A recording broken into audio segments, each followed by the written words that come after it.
Le challenge Sportivement Femmes s'est déroulé sur 8 sites répartis dans Cayenne. Le principe est simple, les épreuves sportives alternent avec des quiz obligatoires. Nous sommes à peu près sur 7 km environ. Mais après, elles avaient la possibilité aujourd'hui de partir dans le sens qu'elles souhaitent.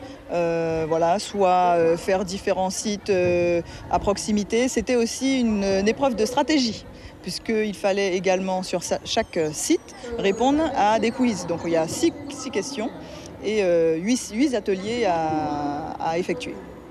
130 participantes, sportives ou non, étaient sur la ligne de départ. Les organisateurs ont employé les grands moyens en faisant appel au service de restauration scolaire pour le ravitaillement.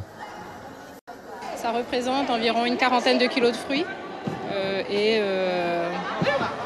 plus d'une centaine de litres de boissons. Après l'effort, il faut se plonger dans un questionnaire axé sur des femmes célèbres. J'ai mis des femmes connues à tous les niveaux, pas que sportivement. Il y a aussi celles qui sont dans l'espace. La première femme noire à voyager dans l'espace. Donc en fait, on touche un peu dans tous les domaines, quoi, en fait. Les sportives peuvent toujours compter sur un allié de poids pour trouver les réponses. Eh ben, le portable, notre ami Google. La plupart des participantes ont apprécié le principe du challenge. Sur l'organisation, en revanche, les avis sont plus partagés. Sur le parcours, il n'y avait personne pour nous surveiller. S'il nous arrivait quelque chose, ils n'auraient pas vu. Il y avait du monde pour nous accueillir que sur les stands. Et il y avait un stand où le monsieur était tout seul. Bon, sinon, c'était bien.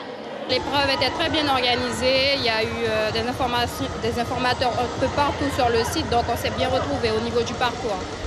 La matinée s'est terminée en rythme dans le hall du complexe La Fontaine. Cette 3e édition a enregistré 2 fois plus d'inscriptions que l'an dernier. Pour l'année prochaine, le comité régional olympique espère faire encore mieux.